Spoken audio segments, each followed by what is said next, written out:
मुसीबत के समय हर इंसान को करना चाहिए ये एक काम।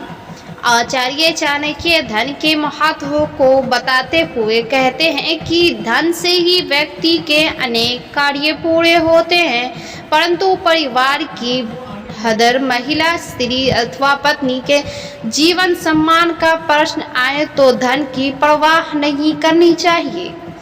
प्रत्येक व्यक्ति के जीवन में एक समय ऐसा जरूर आता है जब लगता है कि मानो समस्याओं की बाढ़ आ गई है। ऐसी कठिन समय में व्यक्ति के पास केवल दो ही विकल्प होते हैं, या तो वह मुसीबत का सामना करे या भाग जाए। ऐसे में व्यक्ति पर निर्भर करता है कि वह उस मुसीबत का सामना किस प्रकार करता है।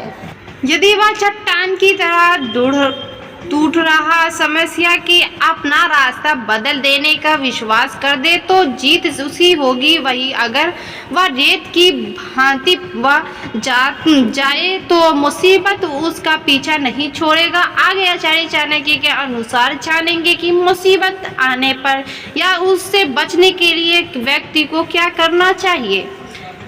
चाणक्य नीति में आचार्य चाणक्य कहते हैं कि मनुष्य को मुसीबत के समय के लिए धन का संचय करना चाहिए। साथ ही धन से अधिक रक्षा अपनी पत्नी की करना चाहिए, परंतु खुद की रक्षा का प्रश्न आगे आने पर यदि धन और पत्नी का भी बलिदान करना पड़े तो उसके कर देना चाहिए। आचार्य चाणक्य कहते हैं कि मुसीबत या दुख आने पर धन ही मनुष्य के काम आता है, इसीलिए मुसीबत से बचने के लिए मनुष्य को धन की रक्षा करनी चाहिए। चाणक्य नीति कहते हैं कि पत्नी धन से बढ़कर है, इसीलिए उसकी रक्षा धन से पहले करनी चाहिए, परंतु धन और पत्नी से पहले और इन दोनों से बढ़कर अपनी खुद की रक्षा करनी चाहिए। चाणक्य बताते हैं कि खुद की रक्षा होने पर मनुष्य अन्य सब की रक्षा कर सकता है। आचार्य चाणक्य ने धन के महत्व को बताते हुए कहते हैं कि धन से ही व्यक्ति के अनेक कार्य पूरे होते हैं,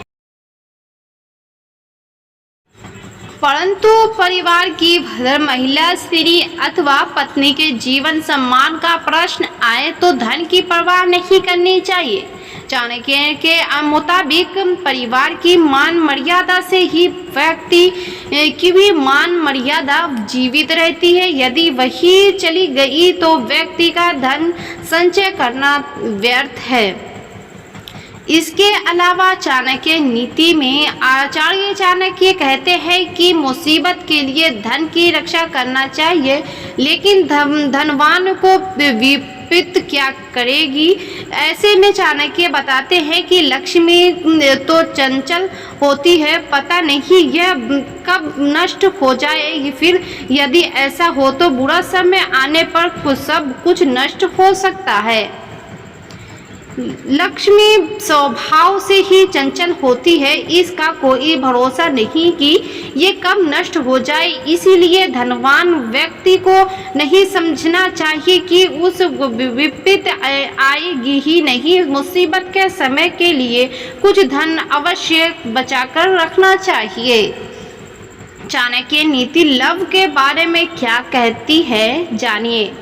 महान राजनीतिज्ञ और अर्थशास्त्र चाणक्य ने प्रेम के रिश्ते के बारे में कुछ ऐसी बातें कही है कि जो आम धारणा से बिल्कुल अलग। आचार्य चाणक्य ने इतिहास के एक महान विद्वान माने जाते हैं, जिनकी नीतियों के चंद्रगुप्त जैसा एक बालक को भारत का सम्राट बना दिया था। साथ ही साथ वो एक कुशल राजनीतिज्ञ भी थे। चाणक्य ने मानव समाज के कल्याण के लिए कई महत्वपूर्ण बात बताई है, जिसका अनुसरण करके आप जीवन में सफलता हासिल कर सकते हैं। खासकर युवाओं के इनकी नीतियाँ काफी लोकप्रिय है। महान राजनीति और अर्थशास्त्र चाणक्य ने प्रेम के रिश्ते के बारे में कुछ ऐसी बात कही है जो आम धारणा से बिल्कुल अलग है। आइए जानते हैं प्रेम को लेकर चाणक्य ने कितनी बातों का किया है कि उल्लेख, जिससे प्रेम उसी से भय। चाणक्य नीति में आचार्य चाणक्य ने प्रेम के बारे में एक श्लोक यस्य स्नेहो भयंतर स्नोह दुख खस्या भाजम स्नेह मूलंदी दुखानीति व्यक्तिवा वसे दुख के माध्यम से लिखा है कि जो प्रेम होता है उसी से भय भी उत्सव होता है, इसीलिए प्रेम ही सारे दुखों का जड़ है।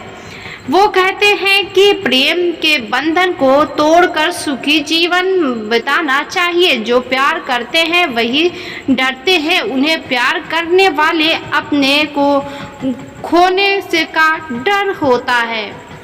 पुरुषों को समझने की जरूरत है। चाणक्य कहते हैं कि अगर किसी पुरुष को लगता है कि उसकी पत्नी सुंदर नहीं है और उसके के सम्मान को ठेस पहुंचाए, तो उससे पहले उसे खुद को आईने में देख लेना चाहिए।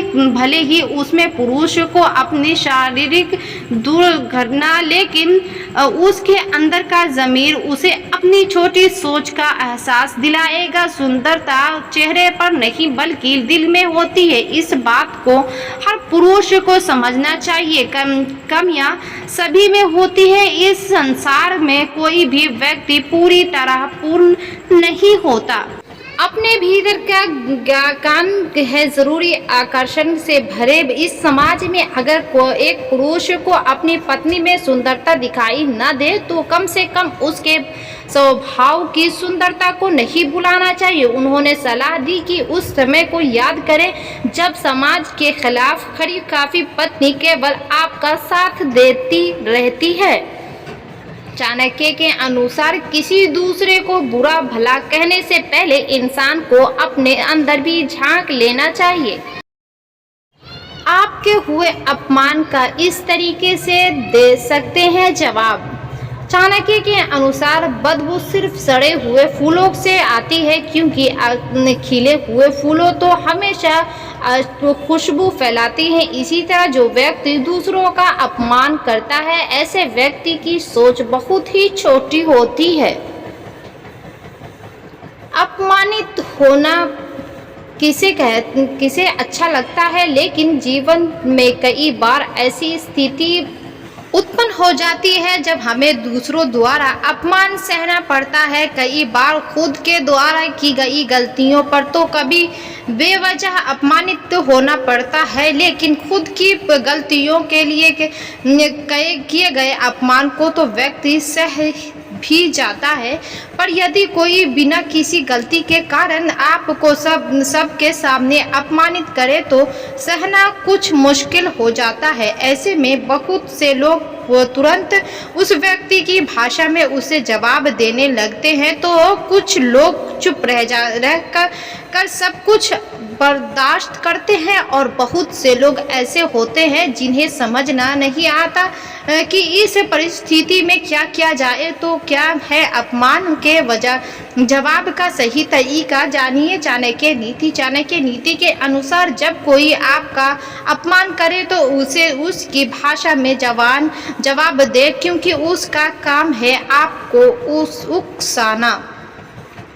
इसीलिए बेहतर होगा कि आप ऐसी जगह पर मौन रहें और उसकी तरफ देखकर हल्का सा मुस्कुराएं और उससे कुछ ना कहें, क्योंकि ऐसा करने से उसे और भी ज़्यादा गुस्सा आएगा और वह खुद को ही अपमानित महसूस करने लगेगा। बहुत से लोग ऐसे होते हैं जिन्हें दूसरों को नीचा दिखाना काफ़ी अच्छा लगता है। आचार्य चाणक्य के अनुसार ये लोग जीवन में असफल होते हैं, क्योंकि एक समझदार इंसान कभी किसी का अपमान नहीं करेगा। बहुत से लोग होते हैं कि जिनके अनुसार सब कुछ सहन करना ही सबसे अच्छा तरीका होता है। लेकिन चाणक्य कहते हैं कि अगर कोई व्यक्ति अपमान करे तो उसे एक बार सहन करना समझदारी होता है, दूसरी बार अपमान को सहन करना उस व्यक्ति के महान होने का परिचय देता है, लेकिन तीसरी बार अपमान को सहन करना इंसान की सबसे बड़ी मूर्खता होती है। इसीलिए हमेशा अपमान सहना सही नहीं है। चाणक्य के अनुसार बदबू सिर्फ सड़े हुए फूलों से आती है, क्योंकि खिले हुए फूलों तो हमेशा खुशबू फैलाता है। इसी तरह जो व्यक्ति दूसरों का सब अपमान करता है उसे व्यक्ति की सोच बहुत ही छोटी होती है, जिस कारण ये लोग जीवन में कभी सफल नहीं हो सकते हैं। जिन लोगों को दूसरों का अपमान करना अच्छा लगता है, ऐसे लोगों से दूरी बनाए रखना ही भलाई है।